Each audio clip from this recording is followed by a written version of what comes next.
UP board class 12 के प्यारे विद्यार्थियों, स्वागत है रिस्पॉन्सिव क्लासेस में। साहित्यिक हिंदी का मॉडल पेपर है जो आपके 18 फरवरी 2026 की बोर्ड परीक्षा के लिए बहुत ही महत्वपूर्ण है बच्चों, जिसका कोड है बच्चों 301DM। एक ये वायरल मॉडल पेपर है जिसके सभी प्रश्न आपके लिए महत्वपूर्ण है क्योंकि सभी प्रश्न आपकी परीक्षा में पूछे जा सकते हैं।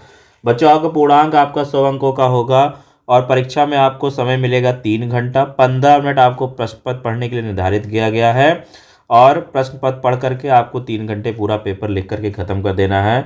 बच्चों, इस मॉडल पेपर में मैंने वो सभी प्रश्न लिए हैं जो आपके बोर्ड परीक्षा में बार बार आ रहे हैं, इसलिए सभी लोग पूरा वीडियो अंत तक देखना क्योंकि यहाँ पर मैं पूरे वीडियो में सभी प्रश्नों के उत्तर आंसर के साथ बताने वाला हूँ। तो बच्चों, अगर हम सामान्य निर्देश की बात करें तो इस प्रश्न पत्र में बच्चों 2 खंड है, दोनों खंडों के सभी प्रश्नों के उत्तर देना अनिवार्य है। तो बच्चों, सबसे पहले हम खंड का देखेंगे। खंड का में बच्चों 1 से लेकर 7 तक के प्रश्न आते हैं और जो पहला और दूसरा प्रश्न होता है, प्रश्न संख्या पहला और दूसरा, इन दोनों में 5-5 बहुविकल्पीय प्रश्न आते हैं। कुल मिला के 10 बहुविकल्पीय प्रश्न आपकी परीक्षा में पूछे जाएंगे।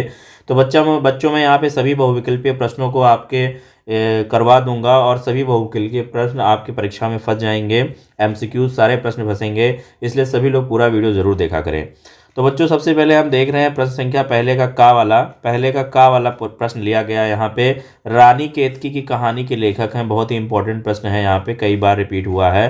रानी केतकी की कहानी के लेखक हैं मुंशी सदा सुखलाल हैं, लल्लू लाल हैं, जयशंकर प्रसाद हैं या मुंशी इंशाअल्लाह खां हैं। मुंशी इंशाअल्लाह खां हैं।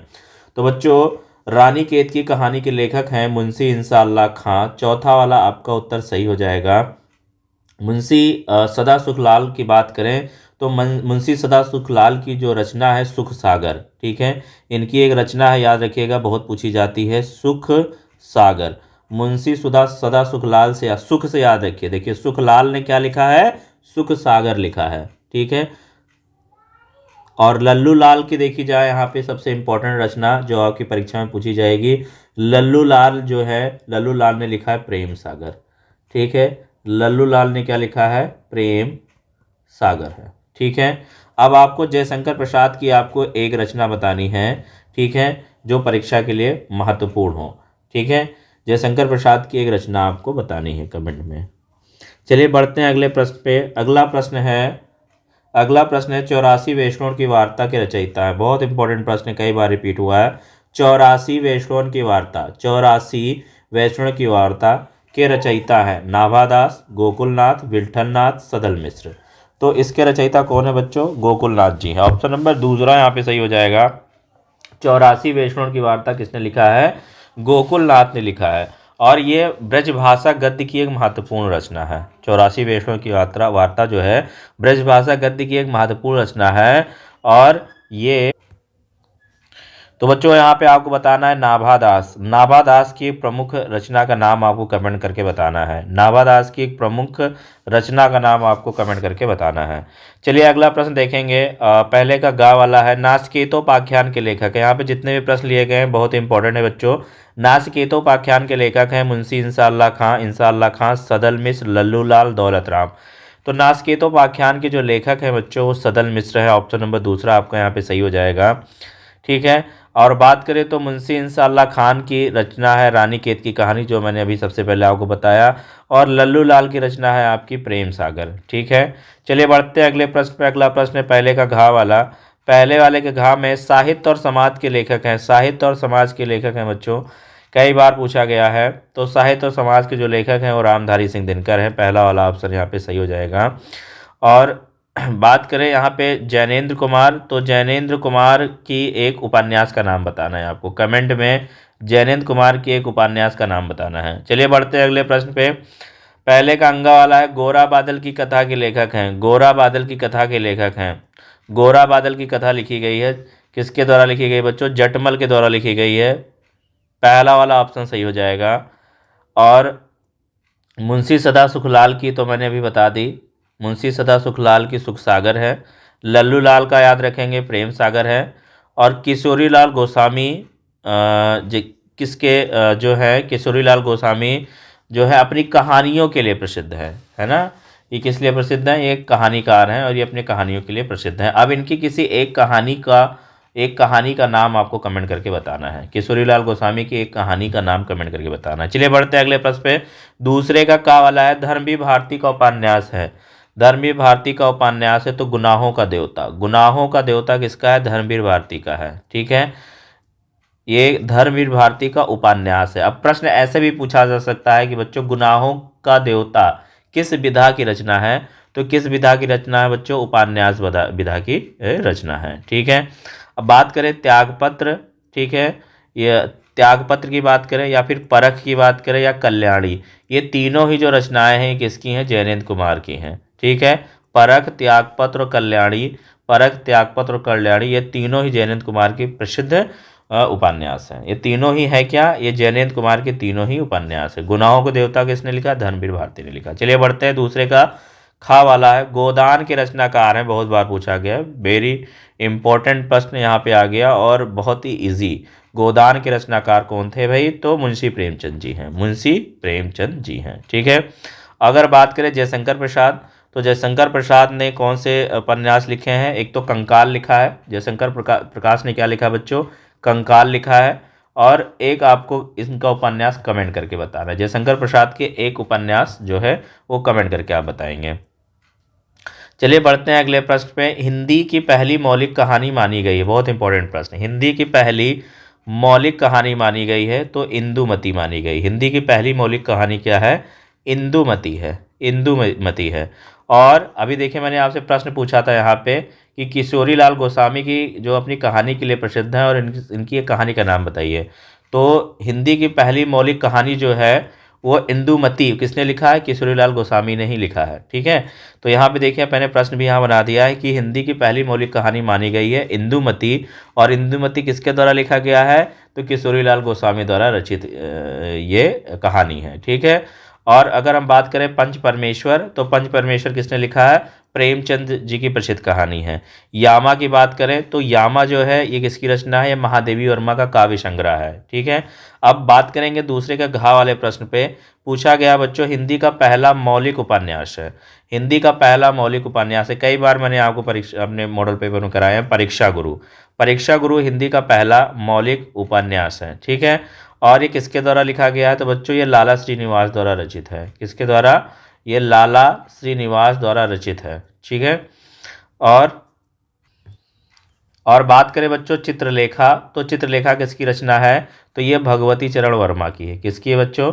भगवती चरण वर्मा की रचना है। ठीक है, भगवती चरण वर्मा की रचना है। चलिए पढ़ते हैं अगले प्रश्न में। दूसरे का अंगा वाला है, जयशंकर प्रसाद की रचना है, तो बहुत इंपॉर्टेंट है, सभी लोग आप लोग को पता है कि कामायनी। कामायनी जो है एक महान महाकाव्य है जो किसके द्वारा लिखा गया? जयशंकर प्रसाद के द्वारा लिखा गया है। रानी नागफनी की कहानी, तो ये किसकी है बच्चों? ये हरिशंकर परसाई की रचना है। ठीक है, हरिशंकर परसाई की रचना है। रानी नागफनी की कहानी हरिशंकर परसाई की रचना है। याद हो गया। चलिए आगे देखते हैं भारत जननी, तो भारत जननी किसकी है? भारतेंद्र हरिश्चंद्र का नाटक है। भारत जननी जो है वो भारतेंद्र हरिश्चंद्र का नाटक है। जबकि त्यागपत्र की बात करें तो ये जयनेंद्र कुमार का उपन्यास है। देखिए त्यागपत्र यहाँ भी आया था ना एक ऑप्शन में यहाँ पे, तो ये क्या है? जयनेंद्र कुमार का उपन्यास है। चलिए अब अगला प्रश्न देखेंगे, प्रश्न संख्या तीसरा जो है, जो कि गद्यांश पर आधारित प्रश्न होता है। गद्यांश पर आधारित प्रश्न होता है बच्चों। प्रश्न संख्या 3 में 2 गद्यांश आपके पूछे जाएंगे, कोई एक गद्यांश आपको अटेम्प्ट करना होगा। सबसे इंपॉर्टेंट गद्यांश हम आपको बता रहे हैं जो आपकी बोर्ड परीक्षा के लिए इंपॉर्टेंट है यहाँ पे। तो मैं यहाँ पे गद्यांश आपको पढ़ के बता रहा हूँ। गद्यांश बच्चों आपका 10 नंबर का आता है। प्रत्येक गद्यांश में 5 प्रश्न पूछे जाएंगे, 2 नंबर का होगा। 10 नंबर का आपका गद्यांश आता है और 10 नंबर का पद्यांश भी आता है। भूमि का निर्माण देवों ने किया है, वह अनंत काल से है। उसके भौतिक रूप, सौंदर्य और समृद्धि के प्रति सचेत होना हमारा आवश्यक कर्तव्य है। भूमि के पार्थिव स्वरूप के प्रति हम जितने अधिक जागरूक होंगे उतनी ही हमारी राष्ट्रीयता बलवती हो सकेगी। यह पृथ्वी सच्चे अर्थों में समस्त राष्ट्रीय विचारधाराओं की जननी है। जो राष्ट्रीयता पृथ्वी के साथ नहीं जुड़ी है वह निर्मूल होती है। राष्ट्रीयता की जड़ें पृथ्वी में जितना गहरी होंगी उतना ही राष्ट्रीय भावों का अंकुर पल्लवित होगा। इसलिए पृथ्वी के भौतिक स्वरूप को आदोत्पाद जानकारी प्राप्त करना, उसकी सुंदरता, उपयोगिता और महिमा को पहचानना आवश्यक धर्म है। तो बच्चों जो ऊपर गद्यांश मैंने पढ़ा, ये गद्यांश को पढ़ करके मुझे इसका पाठ के शीर्षक और लेखक का नाम लिखना है।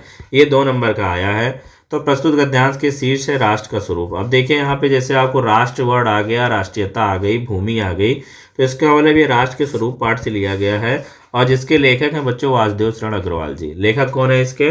वासुदेव शरण अग्रवाल जी। इस प्रकार आपको 2 चीजें लिखने पे 2 नंबर प्राप्त हो जाएंगे। हम यहाँ पे देखेंगे बच्चों दूसरा प्रश्न, राष्ट्र भूमि के प्रति हमारा आवश्यक कर्तव्य क्या है? तो राष्ट्र भूमि के प्रति हमारा आवश्यक कर्तव्य उसके भौतिक रूप, सौंदर्य और उसकी और समृद्धि के प्रति सचेत होना है। तीसरा प्रश्न है, किस प्रकार की राष्ट्रीयता को लेखक ने निर्मूल कहा है? तो लेखक ने कहा है कि जो राष्ट्रीयता पृथ्वी के साथ नहीं जुड़ी है वह निर्मूल होती है। अगला प्रश्न पूछा है बच्चों की यह पृथ्वी सच्चे अर्थों में क्या है? यह पृथ्वी सच्चे अर्थों में क्या है? तो यह पृथ्वी सच्चे अर्थों में समस्त राष्ट्रीय विचारधाराओं की जननी है। फिर यहाँ पे 5वां प्रश्न है बच्चों, रेखांकित वाक्यांश की व्याख्या कीजिए। तो रेखांकित वाक्यांश जो यहाँ पे है उसकी हमें व्याख्या करनी है। यहाँ पे आप देख पा रहे हैं भूमि से ले जाके बलवती हो सकी तक की हमें क्या करना है, व्याख्यात करना है। तो रेखांकित अंश की व्याख्या यहाँ पे लिखी गई है, क्या है कि राष्ट्रीयता की जड़ें पृथ्वी में जितनी अधिक गहरी होंगी उतनी ही राष्ट्रीय भाव का अंकुर पुष्पित और पल्लवित होगा। अर्थात राष्ट्रीयता का आधार जितना अधिक सशक्त होगा राष्ट्रीय भावनाएं भी उतनी अधिक विकसित होंगी। अतः प्रारंभ से अंत तक पृथ्वी के भौतिक स्वरूप की जानकारी रखना तथा उसके रूप, सौंदर्य, उपयोगिता और महिमा को पहचानना प्रत्येक मनुष्य का न केवल कर्तव्य है बल्कि उसका धर्म भी है। फिर बच्चों यहाँ पे दूसरा मैंने इंपॉर्टेंट गद्यांश लिया जो आपकी बोर्ड परीक्षा के लिए इंपॉर्टेंट है। अभी आप दोनों तैयार करके जाएंगे, कोई ना कोई एक आपकी परीक्षा में जरूर आ सकता है।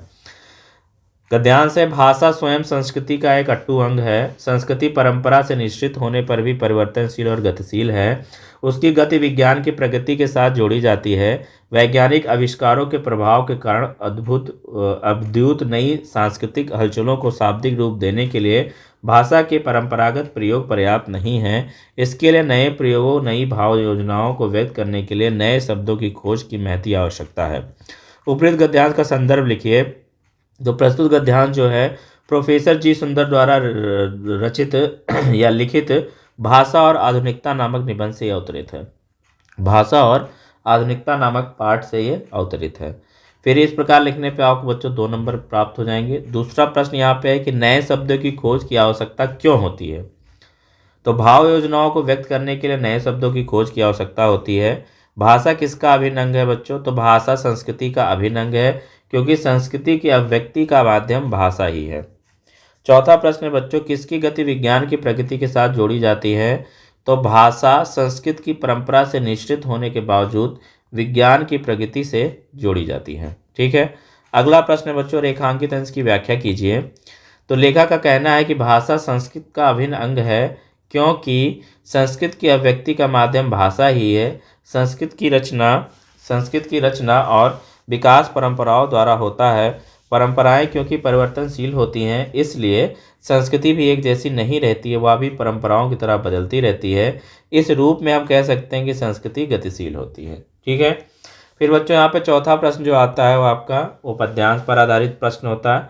यहाँ पे भी आपको 2 पद्यांश पूछे जाएंगे। प्रत्येक पद्यांश में 5 प्रश्न पूछे जाएंगे। 5 × 2 यानी 10 नंबर का आपको पद्यांश आएगा और 2 पद्यांश में कोई एक ही अटेम्प्ट करना जो आपको अच्छे से आता हो। तो यहाँ पे पहला मैंने इंपॉर्टेंट पद्यांश लिया जो आपकी बोर्ड परीक्षा में रिपीट हो सकता है। लज्जाशीला पथिक महिला जो कहीं दृष्टि आए, होने देना विकृत वसना तो ना तू सुंदरी को, जो थोड़ी सी श्रमित वह हो गोद ले शांति खोना, होठों की वो कमल मुख की म्लानते मिटाना, कोई क्लांता कृषक ललना खेत में जो दिखावे, धीरे धीरे परस उसकी क्लांतियों को मिटाना, जाता कोई जलद यदि हो वेम हो तो उसे ला, छाया द्वारा सुखित करना तप्त भूतांगन को। ठीक है। ये यहाँ पे आपका पद्यांश हो गया। तो उपयुक्त पद्यांश के शीर्षक और कवि का नाम लिखिए। तो शीर्षक का नाम है पवन दूतिका और कवि का नाम है अयोध्या सिंह उपाध्याय हरिऔध।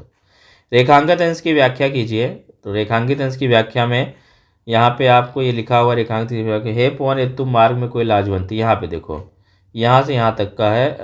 मैं यहाँ पे अंडरलाइन कर दे रहा हूँ, एक्चुअली में इसमें किया नहीं गया है। लज्जाशील पथिक से लेके यहाँ से लेके ये 3 लाइनें 4 लाइनें आपको रेखांकित शब्द हैं। यहाँ से 4 को आपको शब्दों में व्याख्यात करना है।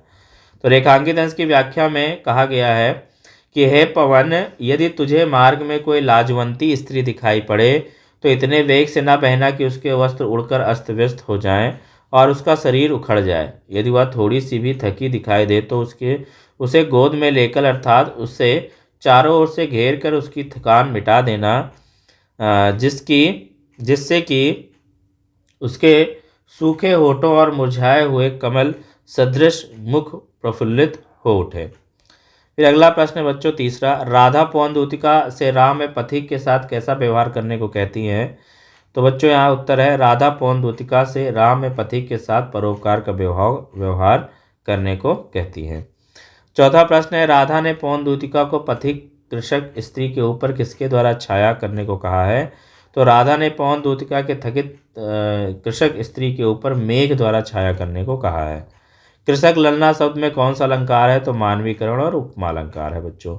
फिर यहाँ पे अगर आपको ऊपर नहीं अटेंड करना है तो दूसरा वाला यहाँ पे आप अटेंड कर सकते हैं। दूसरा पद्यांश भी बहुत ही मोस्ट इंपॉर्टेंट है, वेरी इंपॉर्टेंट प्रश्न है, आप इसको भी तैयार करेंगे अभी। यहाँ पे देखिए यहाँ पे भी रेखांकित अंश की व्याख्या कैकेयी श्री राम से कहती है कि आज तक मनुष्य यही कहते हैं। यहाँ तो माता न कुमाता पुत्र भले, अब कहे सही या है विरुद्ध विधाता, हे पुत्र ही रहे कमाता।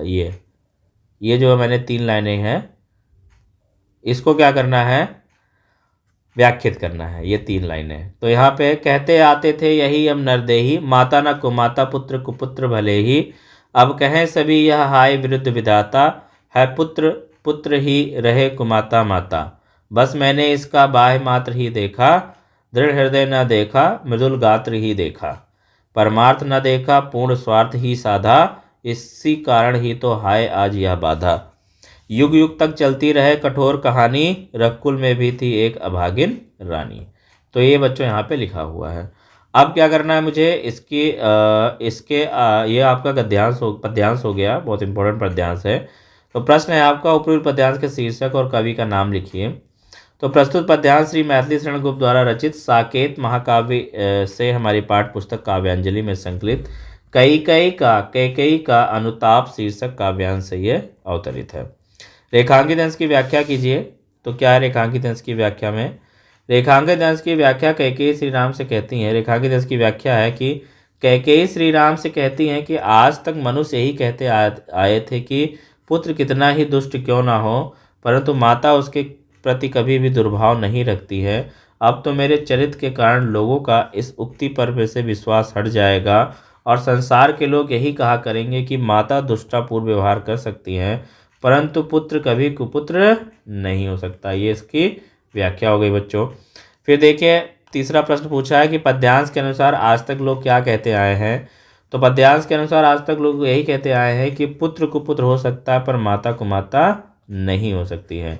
फिर देखिए यहाँ चौथा प्रश्न पूछा गया है कि किसने प्रायश्चित किया है कि मैंने पुत्र का कोमल शरीर ही देखा, उसका दृढ़ हृदय नहीं देखा है।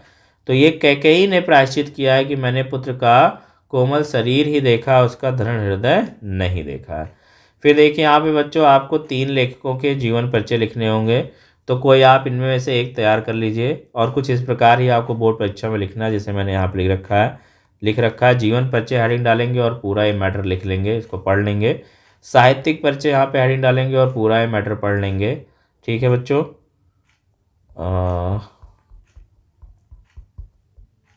ठीक है, और उसके बाद इनकी रचनाएं। तो यहाँ पे जो हम ले रहे हैं वासुदेव शरण अग्रवाल की।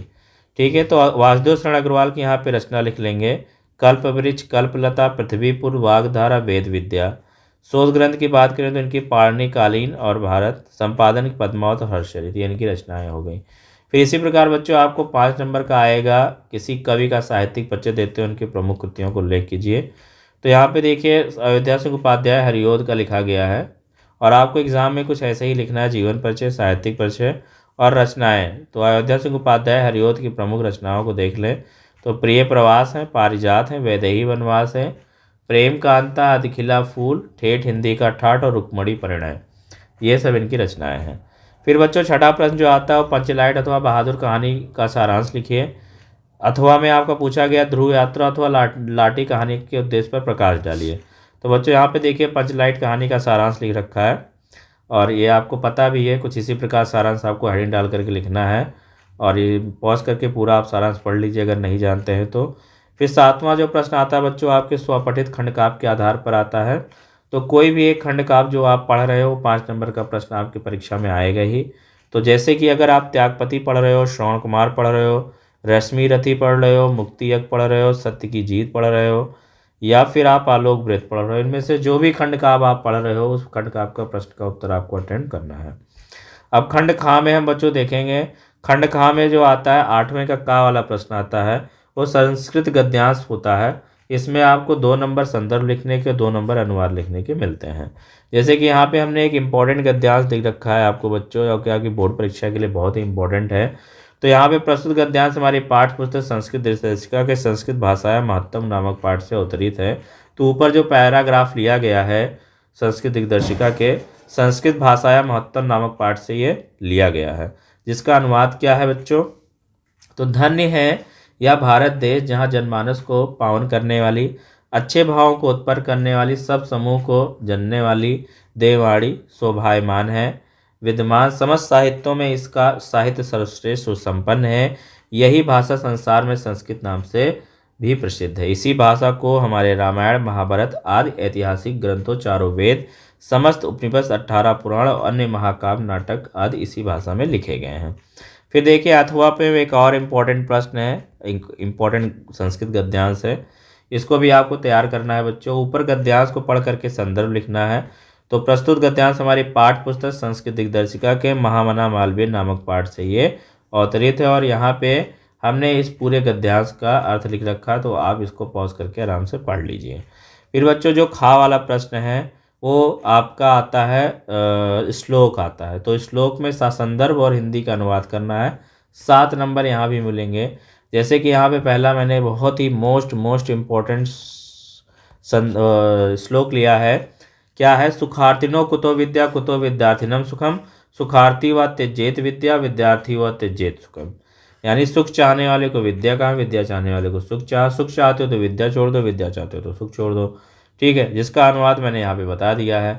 और ये जो श्लोक है हमारी पाठ्य पुस्तक संस्कृत दिग्दर्शिका के सुभाष रत्नावली नामक पाठ से ये लिया गया है। अब यहाँ पे बच्चों देखेंगे अथवा में जो दे रखा है, अथवा में ये भी बहुत इंपॉर्टेंट, वेरी इंपॉर्टेंट श्लोक है। ठीक है, तो इसको जल बिंदु निपातेन क्रमशः पूर्यते घटा, सा हेतु सर्व विद्याधनम धर्मस्य च धनस्य च। ठीक है, तो ये भी जो है ये कहाँ से लिया गया? सुभाष रत्नावली नामक पाठ से ये भी अवतरित है, जिसका यहाँ पे देखिए अर्थ लिख रखा है। तो यहाँ पे आप पॉज करके पढ़ लीजिए। फिर बच्चों आपका संस्कृत में प्रश्न उत्तर आएगा। तो यहाँ पे बहुत ही मोस्ट इंपॉर्टेंट रिपीटेड प्रश्न उत्तर मैंने लिख रखा है। इन प्रश्न पत्रों को आप रट लीजिए, तैयार कर लीजिए। फिर बच्चों आपका रस छंद अलंकार से 2-2 नंबर का आता है। जैसे कि यहाँ पे श्रृंगार रस, तो श्रृंगार रस को मैंने लिख रखा है, पढ़ लीजिए। अलंकार की बात करें तो यहाँ पे देखिए अतिशयोक्त अलंकार को मैंने लिख रखा है, इसको पढ़ लीजिए। फिर दोहा छंद और रोला आपको तैयार करना है। तो इस क्लास में रस छंद अलंकार से 2 + 2 + 2 6 नंबर का आपका आएगा। ठीक है, फिर 11वां प्रश्न जो होगा बच्चों आपके वो निबंध पर आधारित प्रश्न होगा। तो इसमें से कोई भी एक निबंध आप तैयार कर लीजिए, आपका बोर्ड परीक्षा में फंस जाएगा। फिर देखिए गायिका का संधि विच्छेद पूछ रहे हैं। तो गायिका का संधि विच्छेद होता है बच्चों गय प्लस अका, ये हो जाएगा अयादि संधि। उच्चारणम में संधि है तो व्यंजन संधि है बच्चों, और पुष्टा में संधि है तो पुष्टा में भी व्यंजन संधि है।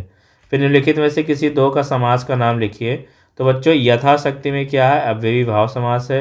नील कमलम में कर्मधारय समास है। और चंद्रशेखरा में जो है आपका बहुव्रीहि समास है। तो यहाँ पे मैंने समास भी आपको पढ़ा दिया। अब आपको क्या करना है, एक आपको लेटर भी तैयार करना है, आवेदन पत्र या प्रार्थना पत्र, 8 नंबर का ये भी आएगा। तो यहाँ पे सबसे रिपीटेड पूछे जाने वाला मैंने यहाँ पे प्रार्थना पत्र जो है लिख दिया है। आप इसको एज अ फॉर्मेट सहित इसको इसी तरह तैयार कर लेंगे। जैसे कि बैंक में खाता खोलने के लिए बैंक प्रबंधक को हमें जो आवेदन पत्र लिखना है। तो यहाँ पे प्रार्थना पत्र सेवा में लिखेंगे, प्रार्थना पत्र तो हेडिंग डाला है, सेवा में लिखेंगे श्रीमान बैंक प्रबंधक महोदय, स्टेट बैंक ऑफ इंडिया शाखा। और विषय क्या होगा? बैंक में नया खाता खोलने हेतु तो आवेदन। महोदय करके यहाँ पे पूरा फॉर्मेट में जो आप कहना चाहते हो अपनी बात कह देना। और फिर यहाँ धन्यवाद लिख के भौदिये लिखना, अपना नाम की जगह लिखना क ख और ग, पता में भी का खा गा XYZ, और मोबाइल नंबर में भी XX जो भी लिखना है XYZ लिख लो। ठीक है, और दिनांक फिर डाल देंगे। तो ये आपका इस प्रकार पत्र लिखा जाएगा। इसी तरह आपको एक ऑप्शन में मिलेगा तो ऊपर कोई एक ही आपको अटेंड करना है, दूसरा यहाँ पे अलग तरीके से दूसरा यहाँ पे प्रार्थना पत्र पूछा गया है।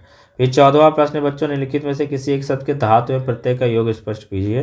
तो श्रीमती में श्री शब्द धातु है और मतुप क्या है, इसमें प्रत्यय है।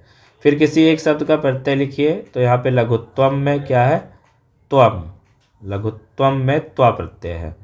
फिर बच्चों यहाँ पे रेखांकित अंश में बताना है आपको विभक्तिता संबंधित नियम का, किसी एक का बताना है। तो देखिए ग्रामम परता क्षेत्राण संति, इसमें द्वितीय विभक्ति, चारों ओर में हम क्या लेते हैं, द्वितीय विभक्ति लेते हैं। गांव के चारों ओर खेत है। तो यहाँ पे मैंने पूरा मॉडल पेपर आपको करा दिया जो आपके बोर्ड परीक्षा के लिए बहुत ही महत्वपूर्ण है। सभी लोग वीडियो को लाइक करेंगे, चैनल को सब्सक्राइब करेंगे। मिलते हैं नेक्स्ट वीडियो में, तब तक के लिए नमस्कार।